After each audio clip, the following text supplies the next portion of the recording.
ቶች እና አካፋዮች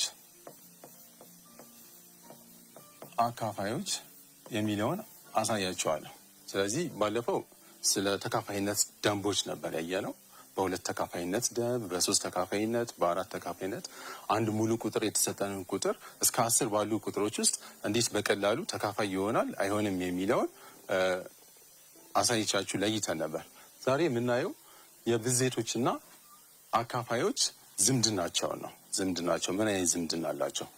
በአምስተኛ ክፍላችሁ እንደተማራችሁት አንድ ሙሉ ቁጥር ያለ ቀሪ ከተካፈለ ያ ቁጥር አካፋዩ ነው ማለት ነው። ለምሳሌ 12 ለሁለት የሚካፈል ከሆነ ለሁለት ተካፋይ ከሆነ 2 የ12 አካፋዩ ነው ማለት ነው። አካፋዩ ነው። አሁን አንድ ምሳሌ ያሳያቸዋለሁ።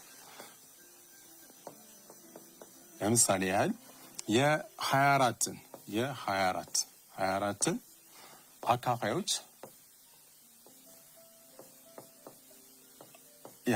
አካፋዮች ዘርዝሩ ብትባሉ እንዴት ነው በቀላሉ ማወቅ የምንችለው? ምንን ተጠቅመን?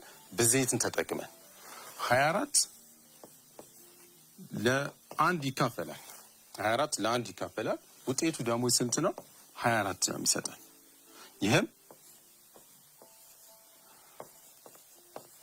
ይህም 1 ሲባዛ በ24 ውጤቱ ስንት ስለሆነ ነው? 24 ስለሚሰጠን ነው። ይችን 1 በ24 ስታባዙት 24 ይሰጣቸዋል ማለት ነው። ስለዚህ ማካፈልን በማባዛት ግልብጥ ስሌቱ እያረጋገጥን እንሄዳለን ማለት ነው። ስለዚህ 24 ለ1 ይካፈላል። ውጤቱን ደግሞ 24 ነው። ስለዚህ 1 ሲባዛ በ24 ውጤቱ ስንት ይሆናል? 24 ይሰጠናል። 24 ድጋሜ ለሁለት ተካፋይ ይሆናል። 24 ለሁለት ተካፋይ ይሆናል። ውጤቱ ደግሞ ስንት ነው? 12 ይሰጠናል። ስለዚህ ከዚህ ምንድነው የምንረዳው? 2ን በ12 ሳባዛው ውጤቱ ስንት ይሰጠኛል? 24 ነው የምናገኘው። አሁን እቺን 2 በ12 ስታባዟት 24 ታገኛላችሁ። ሌላስ 24ን የሚያካፍለው ቁጥር 24 ለ3 ተካፋይ ነው። በ3 ይካፈላል 24ን በ3 በምናካፍልበት ሰዓት የምናገኘው ውጤት ስንት ነው? 8 ነው የምናገኘው። 8 እናገኛለን። 24 ለ3 ይካፈል 8 ስለሆነ። ስለዚህ ምንድነው ማረጋገጫችን? 3ን በ8 ሳባዛው ውጤቱ ስንት መሆን መቻል አለበት? 24 መሆን መቻል አለበት። ስለዚህ 24 ለ3 ተካፋይ ነው። ለ3 ይካፈላል። ውጤቱ ስንት ነው? 8 ነው። 3ን ደግሞ በ8 ሳባዛው ስንት እናገኛለን? 24 እናገኛለን ማለት ነው። ሌሎች አካፋዮችን ለማወቅ 24 ለ4 ይካፈልልናል። 24 ለ4 ውጤቱም ደግሞ ስንት ነው የሚሰጠን? 6። ውጤቱ 6 ይሰጣቸዋል። ስለዚህ ከዚህ ምንድነው የምንረዳው? 4 ሲባዛ በ6 24 ታገኛላችሁ። ስለዚህ ሌሎችም አካፋዮች አሉት። 24 በስንት ሊካፈል ይችላል? በ4 ተካፍሏል። ቀጥሎ ሊካፈል የሚችለው በ6 ይካፈላል።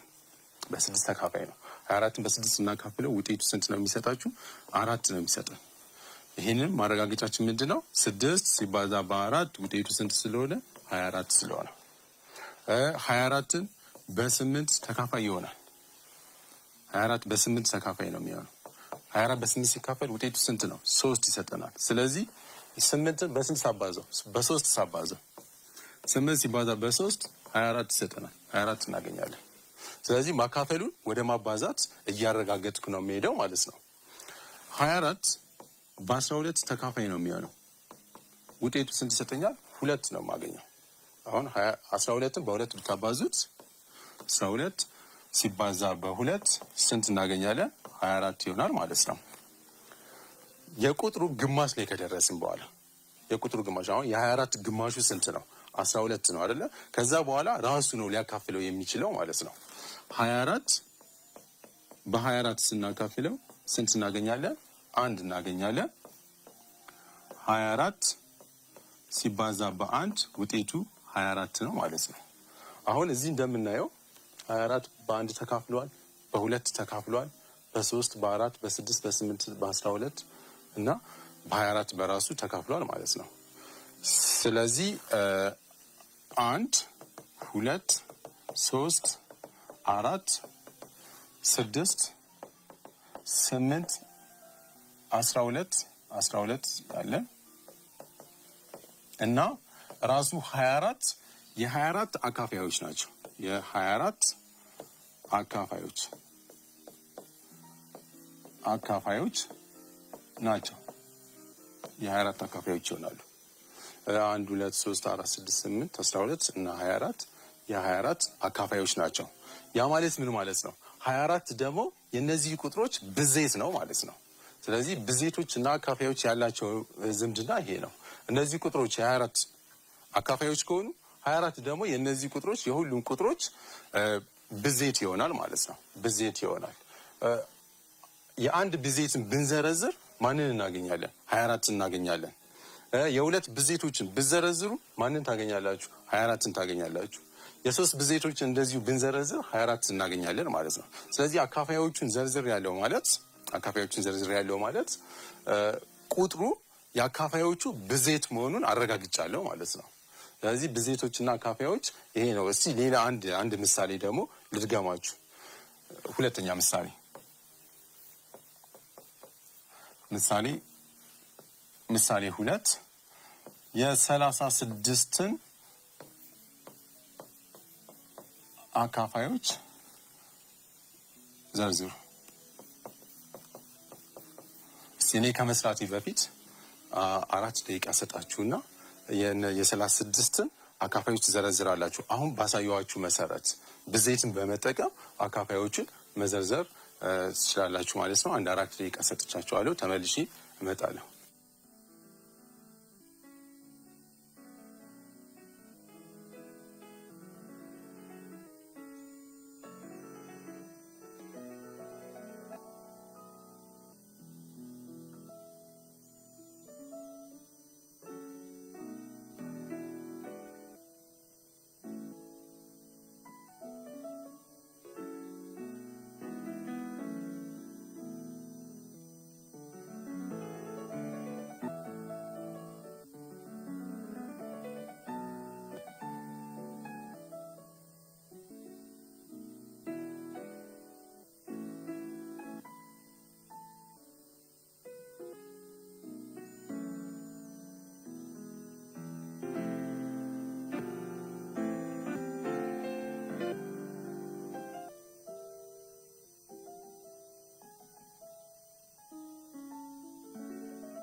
እሺ በደንብ እንደሰራችሁት ተስፋ አድርጋለሁ። አሁን የ36ን አካፋዮች ለመዘርዘር በብዜት ስሌት ምንድን ነው የምናደርገው? 36 ለስንት ተካፋይ ነው? 36 ለአንድ ይካፈላል። ውጤቱን ደግሞ ስንት ነው? 36 ነው የሚሰጣችሁ። ይህም አንድ ሲባዛ በ36 ውጤቱ ስንት ስለሆነ ነው? 36 ስለሆነ 36 በሁለት ተካፋይ ይሆናል። ይሄ ስንት ነው የሚሰጠን? 18 ይሰጣቸዋል። ከዚህ እንደምናረጋግጠው በብዜት ስናረጋግጥ 2 ሲባዛ በ18 ውጤቱ ስንት ነው? 36 እናገኛለን። 36 በ3 ይካፈላል። ስንት ነው የምናገኘው? 12 ታገኛላችሁ። ይህን በማባዛት ስሌት ስናረጋግጠው 3 ሲባዛ 12 እኩል ይሆናል 36 ስለሆነ 36 በ3 ተካፋይ ነው ማለት ነው። 36ን በ4 ይካፈላል። ውጤቱ ስንት ነው? 9 እናገኛለን። 9 ይገኛል። በማባዛት ይህን ስታረጋግጡት አሁን እዚህ እንዳሳየዋችሁ ደጋግሜ 4 ሲባዛ በ9 እኩል ይሆናል 36 ነው። 36 በ6 ተካፋይ ይሆናል። የተካፋይነት ደንቦችን ከዚህ በፊት ስላሳየዋችሁ ይሄ 36 በ5 ሊካፈልልን አይችልም። ስለዚህ እሱን እየዘለልኩ ትሄዳለሁ ማለት ነው። 36 በ6 ተካፋይ ነው። ውጤቱ ደግሞ ስንት ነው የሚሰጠን? 6 ነው የምታገኙት። በማባዛት ስታረጋግጡት 6 ሲባዛ በ6 ውጤቱ ስንት ነው?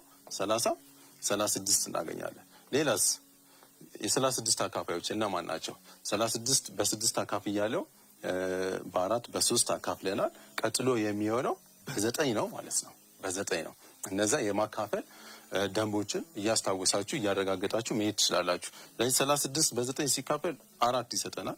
4 ነው የምናገኘው። 9 ሲባዛ በ4 ውጤቱ 36 ስለሆነ 36 ለ9 ይካፈላል ማለት ነው። 36 በ12 ተካፋይ ነው።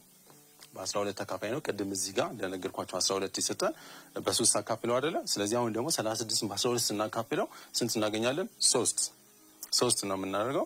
12 ሲባዛ በ3 ውጤቱ ስንት ስለሆነ? 36 ስለሆነ 36 በ12 ይካፈላል። ቀጥሎ 36 በ18 ተካፋይ ነው። ስንት እናገኛለን? 2 18ን በ2 ስታባዙት ውጤቱ ስንት ስለሆነ? 36 ስለሆነ አሁን ቅድም እንደነገርኳችሁ የተሰጠኝ ቁጥር ግማሹ ላይ ስንደርስ የ36 ግማሹ ስንት ነው? 18 ነው። ከዛ በኋላ ሌሎች አካፋዮች አይኖሩትም ከራሱ ከቁጥሩ ውጪ ማለት ነው። እና ምንድነው የምናደርገው? 36 ሌላው አካፋዩ ራሱ ቁጥሩ ነው። 36 ስንት እናገኛለን? 1 እናገኛለን። ይህን በማባዛት ስናረጋግጠው 36 ሲባዛ በ1 36 ታገኛላችሁ ማለት ነው። አሁን እዚህ ጋር እንደምታዩት እዚህ ያሉት ቁጥሮች በአጠቃላይ 1 2 3 4 6 9 12 18 እና 36 የ36 አካፋዮች ናቸው ማለት ነው። ስለዚህ 1 2 3 4 6 9 12 18 እና 36 የ36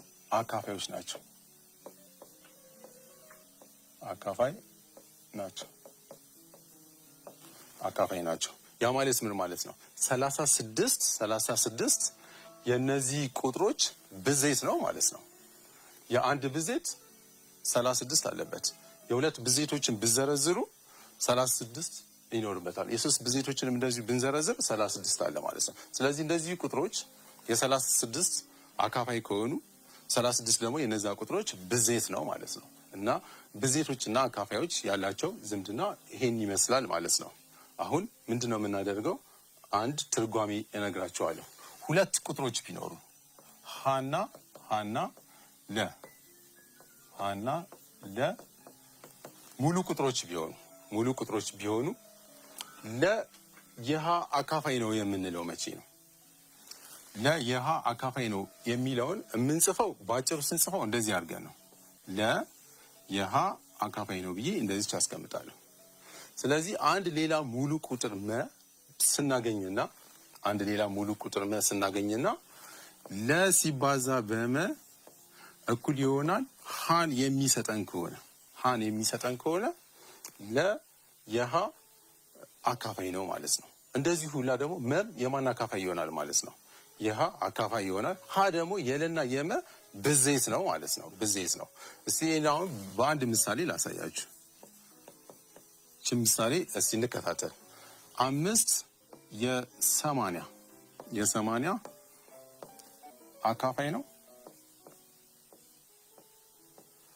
አካፋይ ነው የሚለውን ለማየት ምንድነው ማደርገው?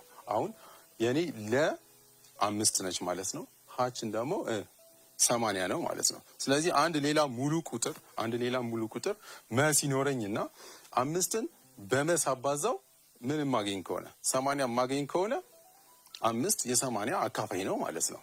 ስለዚህ 5 ሲባዛ በአንድ በሌላ ቁጥር መ ውጤቱ ስንት የሚሆን ከሆነ 80።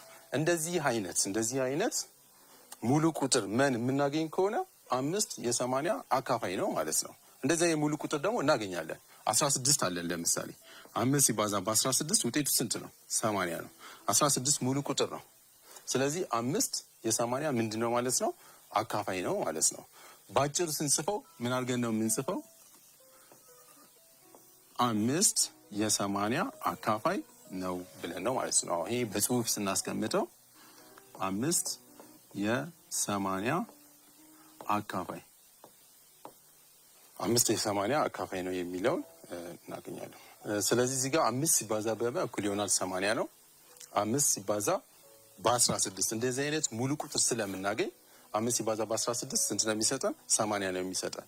ስለዚህ 16 ሙሉ ቁጥር ስለሆነች 5 የ80 አካፋይ ነው ማለት ነው። እሱን ደግሞ ባጭሩ ስንጽፈው እንዲህ ብለን ነው 5 የ80 አካፋይ ነው ተብሎ ይጻፋል ማለት ነው። ይሄ በጽሁፍ ሲሆን 5 የ80 አካፋይ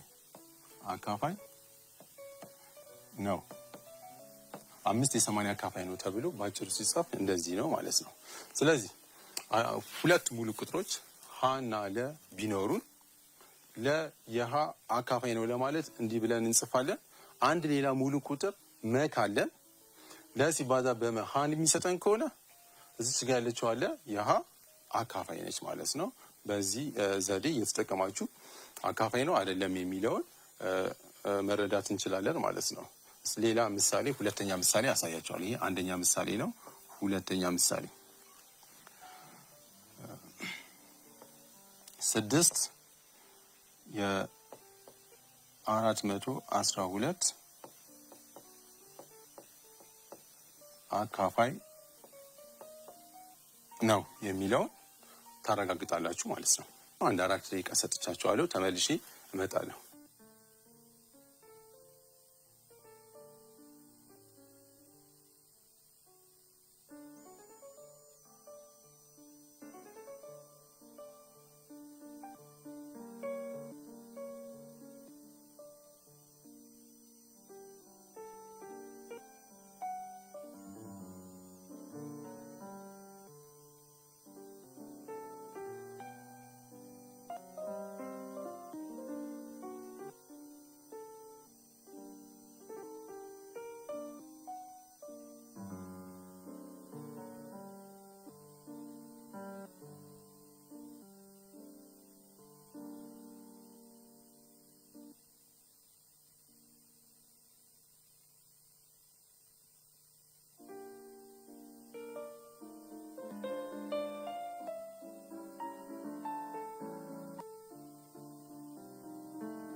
ምንድነው የምታደርጉት 6 ሲባዛ በመ እኩል ይሆናል 412።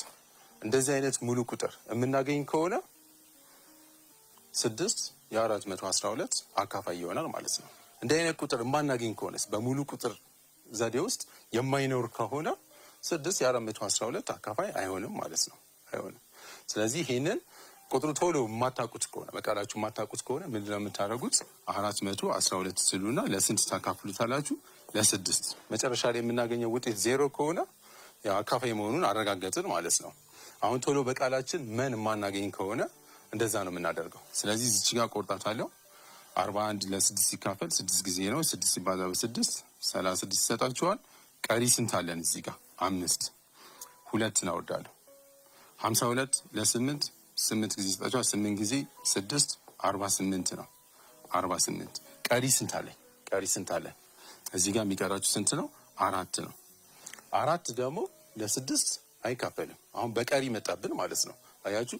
ስለዚህ እንደዚህ አይነት ሙሉ ቁጥር 6ን በመሳባዛው 412 የሚሰጠን ሙሉ ቁጥር ስለማላገኝ 6 የ412 አካፋይ አይደለም ማለት ነው። እንዴት አድርገን ነው ይህንን ባጭሩ ልጽፈው የምችለው? 6 የ412 አካፋይ አይሆንም። እዚህ ጋር ሰረዝ አደርግባታለሁ ማለት ነው። 6 የ412 አካፋይ አይደለም ማለት ነው። አሁን ለ4 ደቂቃ የምትሆን የክፍል ስራ ሰጣችኋለሁ። በቤታችሁ ሆናችሁ የምትሰሩት የሚከተሉትን ቁጥሮች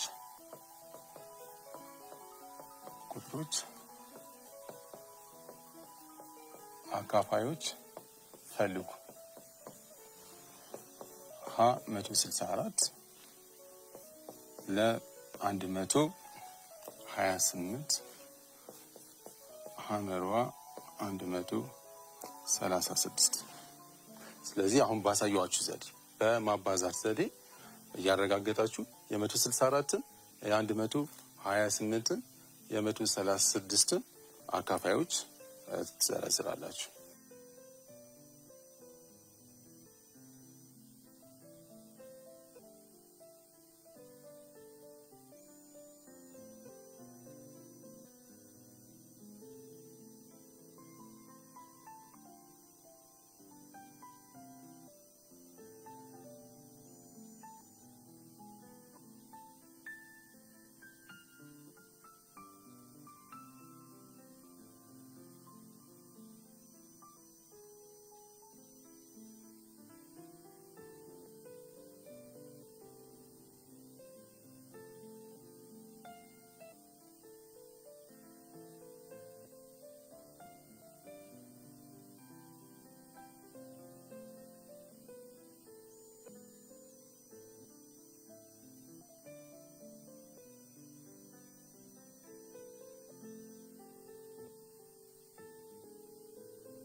እሺ ለዛሬ ብዜቶችና አካፋዮችን ተመልክተናል።